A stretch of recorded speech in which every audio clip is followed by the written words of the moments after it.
Welcome back guys. Uno munsi turafite umugani. Sifara ari bwangaye kuducira undi mugani.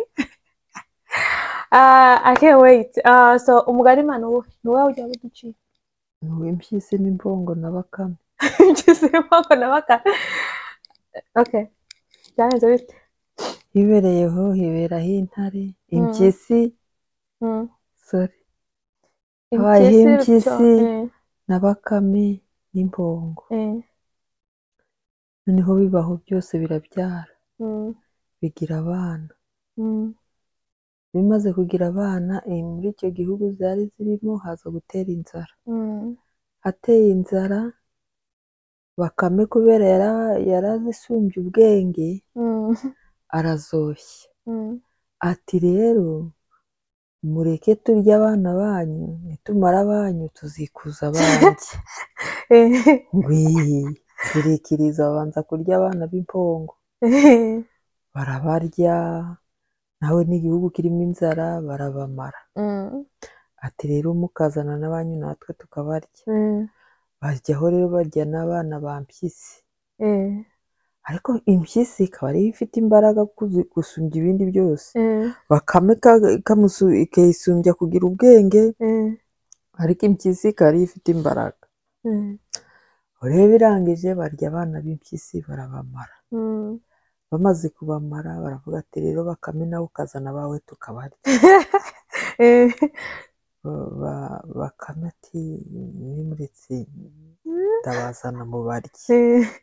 Ariko buri muntu yageraga icyo bitahamo n'undi akagira icyo n'indi ikagira icyo.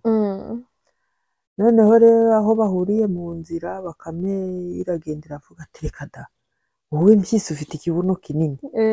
None wowe ubwo zana dukebe kuri icyo kibuno cyawe tukirye, tumara kukirya tuzabona kurya abana bawe. Impyisi iremera. Ikibuno iragitega barakitema barakirya. Bamaze kukirya bakame arongera aragenda rero no kwa mpyisi. Impyisi ibibugu isazi zakimaze ziri kukirya mbese kiri guhunguza. Niho bakame iri nka hari, ariko bakame isubira imama nari nibagiye gato igasubira inyuma. Ngo bamwe bari kurya abana babo ngo ni aba bakame na mbongo. Ngo bamwe bari kurya abana babo ngo ni aba bakame na mbongo. Nuko birangije noneho impyisi iza kurakara. Urabona bakame ikibuno cyanjye turakiriye, twariye abana banjye bose barashira n'abambongo, none bakame ahubwo ari kutwivuga.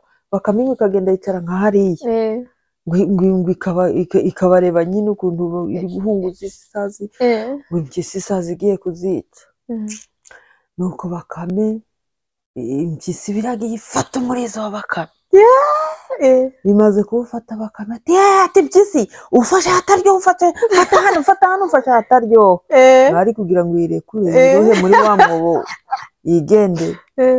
Ubwo rega bakame impyisi birarekuye, bakame biyereshye muri wa mwobo we ntiyari kongera gukwigwamo na cya kibuno cye bakebye. Nuko bakame iragenda ibana n'abana babo. Impyisi birapfuye, bakame babonye ibiryo aririra. Nuko sinjye waherahera umugani. Uwo byagendeye mpongo ute? Mpongo nawe yabuze abana be. Bakame niwe wabahenze ubwenge. Ayiga. None ubwo ukaba uri kutwigisha iti ko uwo mugani nk'uwo? Uwo mugani icyo wigisha kumenya ubwenge. Ntagira umuntu ukoshye. Ntabyo koshanya. Ntabyo koshanya. Ntabyo kwereka abantu nka ba bakame ngo bageraho bakurira intuza. Ngo bageraho bakurira intuza n'ikibuno. Oh my god. Nkuraho. Okay, thank you guys. Where mama ariko bacira umugani w'abantuza wa mpongo mpyisi na bakame. Ntukajye mureka ba bakame ngo baboshe.